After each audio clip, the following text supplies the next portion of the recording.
Notre escapade d'une journée à la plage l'autre jour nous a laissé bizarrement un souvenir assez philosophique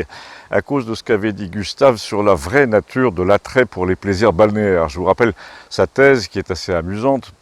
d'autant que vous allez voir, il l'a prolongée cette semaine et il lui a donné un développement inattendu. Donc au départ, et j'ai expliqué en rentrant au jeune Hervé qui n'était pas à la plage avec nous mais que nous avons retrouvé au café, Gustave a dit que les gens qui s'agglutinent sur le sable ne viennent pas passer 6 heures par jour dans l'odeur de l'huile solaire et des beignets au sucre uniquement pour le plaisir de se faire rôtir et de se tremper toutes les demi-heures dans l'eau. Il y a forcément, nous a-t-il dit, un autre intérêt qui est de se satisfaire la vue avec toutes ces nudités ou semi-nudités exposées. Il y a des physiques qui t'attirent naturellement, avec qui tu te sens des affinités, en compagnie de qui tu aimes te trouver, même si tu ne leur parles pas.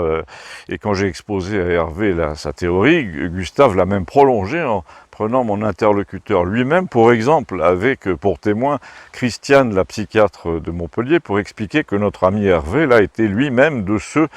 qui faisaient l'unanimité au village pour des raisons physiques. Il était de taille moyenne, il avait un visage agréable, à fossettes, 2 sur les joues, 1 au menton. Il était très avenant, toujours souriant, ses cheveux étaient joliment plantés, ni blonds ni bruns, il avait les yeux bleus, et surtout il avait l'air franc du collier. C'est l'histoire du bon Dieu sans confession dans les livres d'autrefois, et là j'ai confirmé, j'ai dit qu'en effet c'était l'un des rares du village à n'être jamais faux cul, et ça se voyait, sa franchise presque maladive, presque gaffeuse, était inscrite sur son front, ce qui a fait réagir l'abonné au Monde qui a dit « Non, décidément désolé, mais moi c'est préjugé sur le physique, en bien ou en mal, je déteste entendre ça ». Oui, on sait, a dit Gustave, qui du coup a lancé la suite, une suite que je crains de vous demander d'aller chercher ailleurs, en cliquant sur l'un des 2 liens bleus ci-dessous, comme de coutume, mais je peux au moins vous donner le ton de la suite en citant la phrase d'envoi de Gustave, et vous allez voir qu'il y avait en effet matière à discussion. Il a dit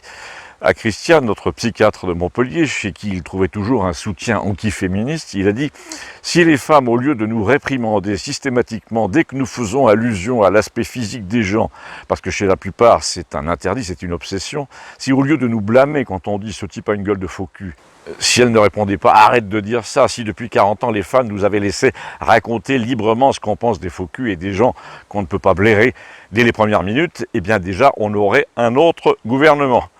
À tout de suite.